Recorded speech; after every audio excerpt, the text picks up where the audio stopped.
नमस्कार, जय हिंद दोस्तों। हमारे बात चल रही है ग्लैंड्स की। ग्रंथियां कौन कौन सी होती हैं, कितने प्रकार की होती हैं, इन सब पे अपने बात कर ली है। और हम अब इनका डिवाइडेशन देख रहे हैं कि कौन सी ग्रंथि किस काम आती है और इनसे कौन से हार्मोन स्रावित होती है। ठीक है, उसके बाद आज हम देखते हैं एड्रिनल ग्रंथि के बारे में कि एड्रिनल ग्रंथि कौन सी होती है। एड्रिनल ग्रंथि, एड्रिनल ग्रंथि, ठीक है। एड्रिनल ग्रंथि अपनी जो होती है वृक्क में स्थित होती है, वृक्क के आधे भाग पर, वृक्क के आधे भाग पर स्थित होती है, ठीक है, स्थित होती है।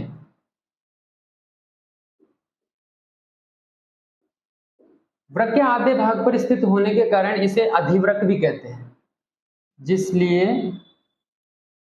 इसलिए इसे अधिवृक्क कहते हैं, ठीक है, अधिवृक्क।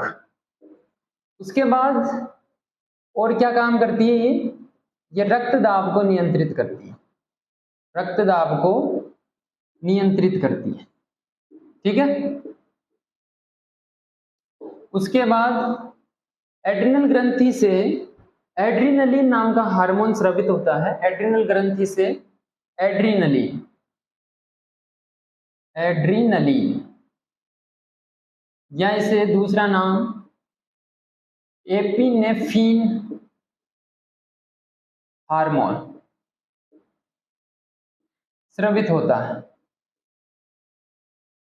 स्रावित होता है, जिसके कारण देखो क्या होता है, जिसके कारण भय, क्रोध, उत्तेजना, जब ये चीज हमारे शरीर के अंदर उत्पन्न होती है उस समय सबसे ज्यादा प्रभावी होती है एड्रिनल ग्रंथि, जिसमें एड्रिनलिन हार्मोन स्रावित होता है जो इन सब पे कंट्रोल करता है, ठीक है। भय, क्रोध, उत्तेजना, और इसी टाइम ये निकलता है। इसीलिए इसलिए इसलिए इसे हम करो या मरो, करो या मरो, या दूसरी चीज लड़ो या भागो, लड़ो या भागो, लड़ो या भागो की स्थिति और करो या मरो की स्थिति जब ये हार्मोन स्रावित होता है उस समय उत्पन्न होती है। या तो लड़ लो, लड़के जीत लो, या फिर हार के मर जाओ, ठीक है। ये होता है अपने एड्रिनलिन ग्रंथि के अंदर एड्रिनलिन नाम का हार्मोन स्रावित होता है, जिसे एपिनेफ्रीन भी कहते हैं, जो भय, क्रोध और उत्तेजना के समय स्रावित होता है, ठीक है। इसके बाद हम देखते हैं, इसके बाद हम बात करते हैं यकृत ग्रंथि पर। यकृत ग्रंथि जो अपना लीवर होता है, ठीक है, यकृत ग्रंथि, इसके अंदर ये क्या होती है, एक तो सबसे बड़ी, शरीर की सबसे बड़ी बाह्य स्रावी ग्रंथि होती है, ठीक है। शरीर की सबसे बड़ी बाह्य स्रावी ग्रंथि, ध्यान रखना, बाह्य स्रावी ग्रंथि होती है। ये सबसे बड़ी पाचक ग्रंथि भी होती है, सबसे बड़ी पाचक ग्रंथि, ठीक है। और ये शरीर का सबसे बड़ा आंतरिक अंग है, शरीर का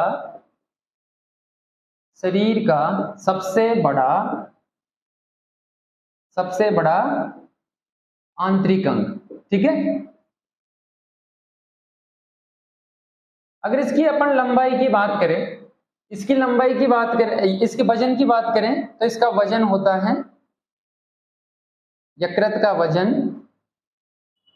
1.5 किलो, 1.5 किलोग्राम की ये ग्रंथि होती है, ठीक है। और यही एक ऐसी ग्रंथि है जिसे सबसे पहले प्रत्यारोपित किया गया था मानव शरीर में सर्वप्रथम प्रत्यारोपित सर्वप्रथम प्रत्यारोपित, सर्वप्रथम प्रत्यारोपित ग्रंथि भी यही है। और इसकी बात करें तो इसके अंदर और गुण होता है पुनरुद्भवन का, पुनरुद्भवन, पुनरुद्भवन का भी गुण पाया जाता है यकृत ग्रंथि के अंदर। मतलब अगर ये डैमेज हो जाती है तो इसमें सेल्फ इंप्रूव की प्रकृति भी होती है, ये ठीक हो जाती है। ठीक है, इसके बाद हम बात करें यकृत ग्रंथि के अंदर ए व डी विटामिन जो हैं, विटामिन संग्रहित होती है, संग्रहित। ठीक है, अगर यकृत ग्रंथि की अपन बात करें तो शरीर की सबसे बड़ी ग्रंथि होती है। ठीक है, इसका वजन 1.5 किलोग्राम होता है। मानव शरीर में सर्वप्रथम प्रत्यारोपित ग्रंथि भी लीवर ही है और इसमें पुनरुद्भवन की क्षमता भी पाई जाती है। अगर यकृत डैमेज हो जाता है तो उसे सेल्फ इंप्रूव ही कर लेता है। ठीक है, और सबसे बड़ी बाह्य श्राव्य ग्रंथि यही है और सबसे बड़ी पाचक ग्रंथि भी है। ठीक है, अगर इसकी और बात करें, अगर इसके बारे में और देखें,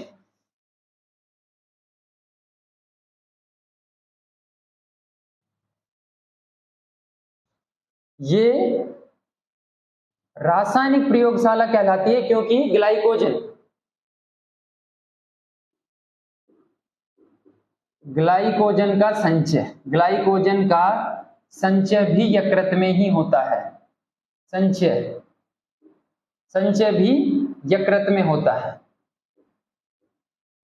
ठीक है, जिसके कारण इसे रासायनिक प्रयोगशाला भी कहा जाता है, रासायनिक प्रयोगशाला। ग्लाइकोजन का संचय यकृत ग्रंथि में होता है, जिसके कारण इसे रासायनिक प्रयोगशाला भी कहा जाता है। और अगर इसकी बात करें तो बच्चों के अंदर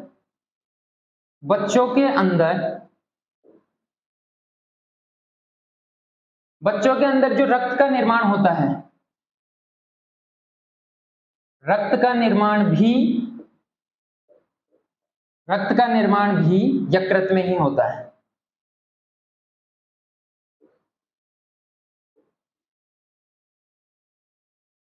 ठीक है, अगर यकृत ग्रंथि की अपन बात करें तो ग्लाइकोजन का संचय करने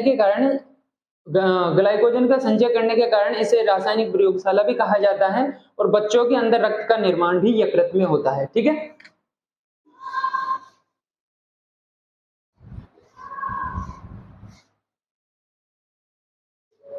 इसके बाद हम देखते हैं अग्नाशय ग्रंथि। अग्नाशय ग्रंथि के बारे में थोड़ी सी बात कर लेते हैं। अग्नाशय ग्रंथि,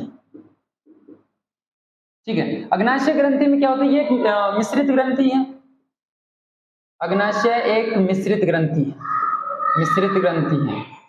ठीक है, और इसकी बात करें तो इसमें 99% बहिस्रावी ग्रंथियां होती हैं, या 99% बहिस्रावी और 1%, मात्र 1% अंतःस्रावी। ठीक है, अग्नाशय ग्रंथि मिश्रित ग्रंथि है और 99% बहिस्रावी होती है और 1% अंतःस्रावी होती है। ठीक है, ये जो लास्ट जो एग्जाम्स में पूछी गई है या जो इम्पोर्टेंट थी एग्जाम्स की दृष्टि से, उन सब ग्रंथियों के बारे में अपन ने बात कर ली है और इनसे संबंधित जो भी लेटेस्ट क्वेश्चन पेपर में आए हैं उन सब का वो सब आपको टेलीग्राम चैनल पे मिल जाएंगे। टेलीग्राम चैनल का लिंक आपको वीडियो के डिस्क्रिप्शन में दिया हुआ है, वहां से आप टेलीग्राम ज्वाइन कर लेना। ठीक है, तो आज हम इन्हीं पे बात करेंगे। नेक्स्ट क्लास में नया टॉपिक उठाएंगे, या तो आप कमेंट में बता देना कि क्या पढ़ना चाहते हो या फिर नेक्स्ट टॉपिक को देखते हैं। ठीक है, जय हिंद।